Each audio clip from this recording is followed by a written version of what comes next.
Hello everyone, स्वागत है आपका हमारे YouTube channel travel thrill diaries 2.0 में। आज के इस व्लॉग में हम बात करेंगे भारत के सबसे बड़े धार्मिक और सांस्कृतिक आयोजन महाकुंभ मेले के बारे में, जहां करोड़ों की संख्या में श्रद्धालु रोज पहुंच रहे हैं। इस व्लॉग में हम आपके साथ अपनी रोहतक से प्रयागराज की पूरी जर्नी डिटेल्स शेयर करेंगे। कितना डिस्टेंस है, कितना टाइम लगा, 28 जनवरी को महाकुंभ में कैसा माहौल था और हमारी ये यात्रा प्रयागराज तक कार से कैसी रही, ये सभी डिटेल्स हम आपके साथ इस व्लॉग में शेयर करेंगे। तो इस वीडियो को एंड तक ज़रूर देखें और अगर आप चैनल पे नए हैं तो चैनल को सब्सक्राइब करके बेल नोटिफिकेशन प्रेस करना बिल्कुल ना भूलें। हमारी रोहतक से प्रयागराज की यात्रा शुरू हुई 27 जनवरी को। हम रात 11 बजे प्रयागराज के लिए रोहतक से निकले। आगरा, मथुरा, कानपुर जैसे बड़े शहरों से होते हुए आगरा लखनऊ एक्सप्रेसवे पे चलते चलते और फिर आगे इटावा कानपुर हाईवे पे होते हुए हम लोग अगले दिन लगभग 12 बजे पहुंचे प्रयागराज। दिन में ट्रैफिक और बाकी प्रॉब्लम्स की वजह से हमने रात का टाइम चूज़ किया ताकि हम टाइम भी बचा सकें और बिना भीड़ भाड़ के हम प्रयागराज पहुंच सकें। जो कुंभ मेले की साइट है वहां से करीब 15 किलोमीटर पहले गाड़ियों को रोक दिया जाता है। यहाँ गाड़ी पार्किंग में खड़ी करने के बाद हम लोग निकले पैदल। कुछ दूरी पर पैदल चलने के बाद जो यहाँ पे शटल बस सर्विस चला रखी है हम उसमें गए।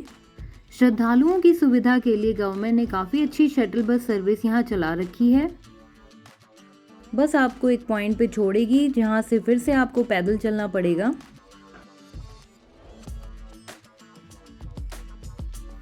कुंभ मेले का इतिहास बहुत ही पुराना है। इसे हिंदू धर्म में बहुत महत्वपूर्ण माना जाता है। ऐसा कहा जाता है कि जब राक्षसों और देवताओं के बीच में समुद्र मंथन हुआ था तो कलश छलकने से इन 4 जगहों पर उसकी बूंदें गिरी थी। तब से इन 4 जगहों पर कुंभ मेले का आयोजन किया जाता है, जो है हरिद्वार, नासिक, उज्जैन और प्रयागराज।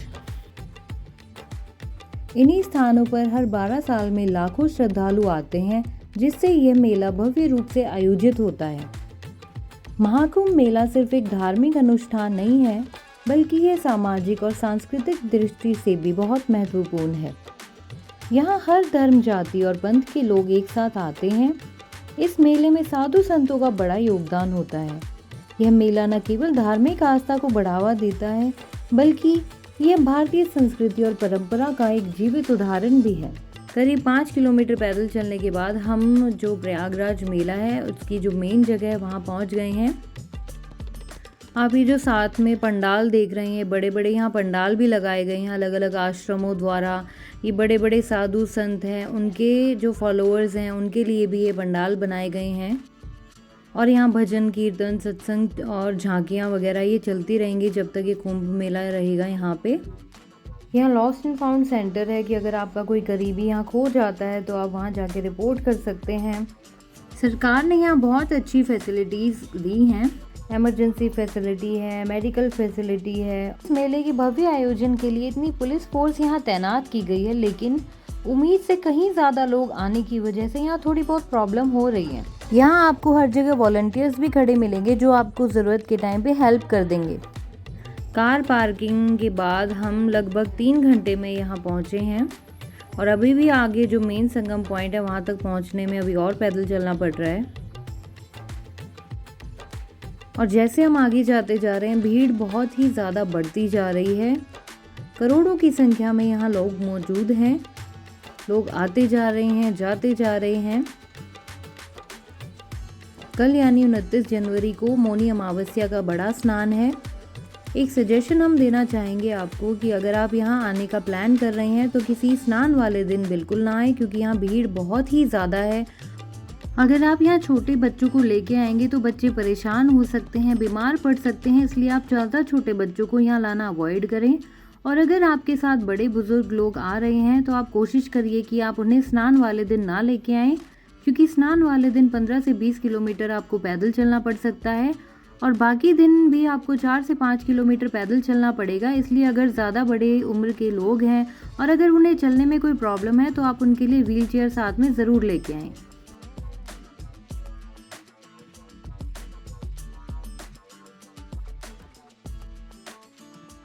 ये देखिए चारों तरफ कितने लोग हैं, भीड़ ही भीड़ है। और जो लोग यहाँ आए हुए हैं वो यहाँ पे चारों तरफ फैले हुए हैं। तो अब हम पहुँच गए हैं घाट पर। यहाँ 2 जगह स्नान कर सकते हैं आप, या तो चाहें तो यहाँ घाट पे स्नान कर सकते हैं और या फिर आप आगे संगम पॉइंट पे जाके स्नान कर सकते हैं।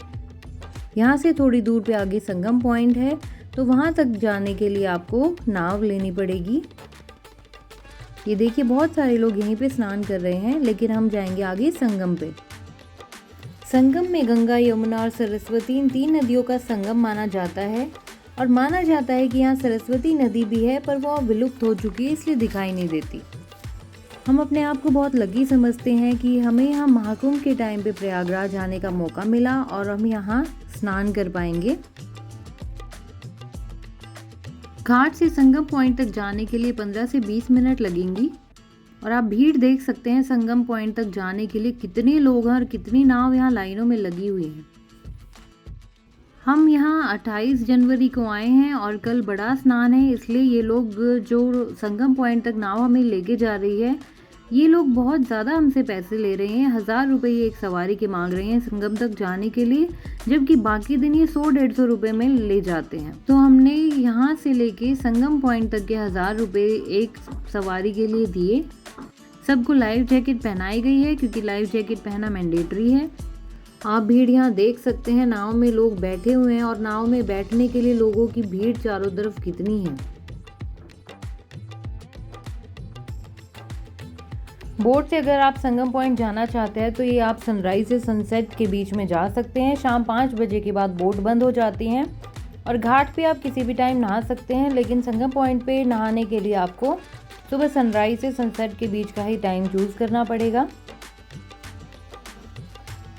देखिए कितनी सारी बोट्स हैं यहाँ पे, बहुत ही ज़्यादा भीड़ है। और बोट्स के जो आने का और जाने का रास्ता है वो भी अलग अलग है। चारों तरफ का ये माहौल देख के मन में एक अलग ही खुशी है।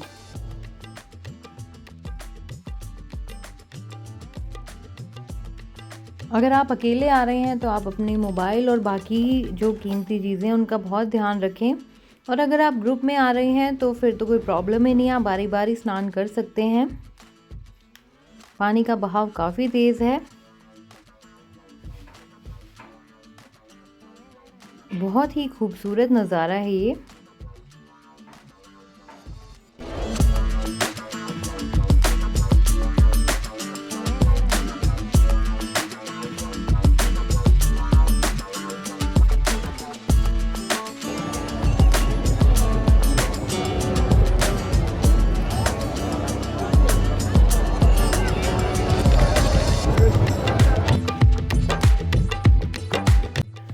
तो संगम में नहा के हम वापस घाट पे आए और इसमें हमें पूरा 1 घंटा लग गया।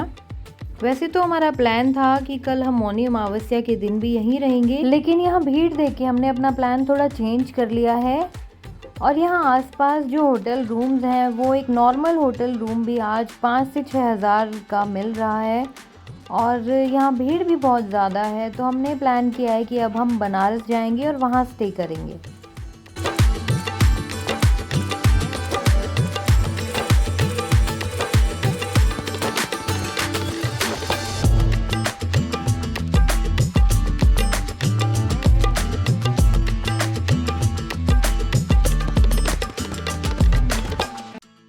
मौनी अमावस्या की वजह से बहुत ही ज़्यादा भीड़ है और अभी हज़ारों लाखों लोग यहाँ आ रहे हैं और रात से ही स्नान शुरू हो जाएगा।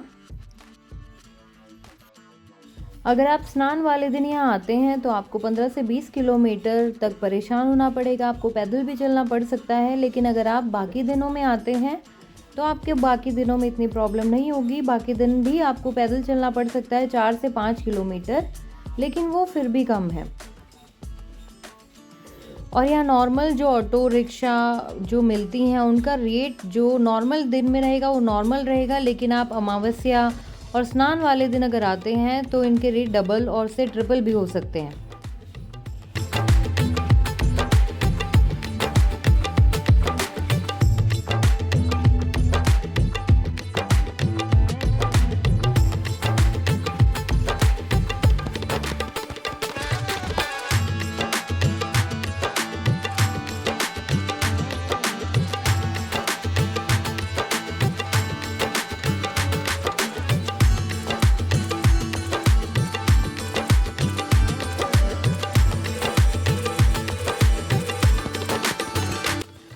यहाँ मेले के दौरान सत्संग, झांकी और प्रवचन वगैरह चलते रहते हैं। आश्रम अखाड़ों द्वारा यहाँ पे ये प्रवचनों के अच्छे प्रोग्राम्स रखे गए हैं। आप चाहें तो यहाँ पे इनमें सम्मिलित हो सकते हैं। महाकुंभ में जो मेन स्नान के दिन हैं वो हैं 13 जनवरी, 14 जनवरी, 29 जनवरी, 3 फरवरी, 12 फरवरी और 26 फरवरी। तो आप कोशिश करिए कि आप इन दिनों में यहाँ बिल्कुल भी ना आएँ। हम अपने पर्सनल एक्सपीरियंस से आपको ये सजेशन देंगे कि आप जो बड़े स्नान वाले दिन हैं उन पे यहाँ बिल्कुल भी ना आएँ। आप बाकी दिन यहाँ आएँ। और अभी 5 तारीख तक यहाँ नो व्हीकल जोन बना रखा है। महाकुंभ 13 जनवरी से 26 फरवरी तक चलेगा और मेले के दौरान स्नान वाले दिन बहुत ही ज़्यादा भीड़ रहेगी। तो आप बाकी दिन यहाँ आएँ और यहाँ स्नान करें, यहाँ पूजा करें और यहाँ कुछ समय बिताएं। और हमारी एक्सपीरियंस बहुत अच्छा रहा। लेकिन एक बहुत ही दुखद खबर ये आई, जैसा कि आप सभी ने न्यूज़ में भी देखा होगा। 28 जनवरी को रात को यहाँ भगदड़ मची और भीड़ की वजह से जो भगदड़ हुई उसमें कुछ लोगों की जान भी चली गई और बहुत लोगों को चोट भी पहुंची।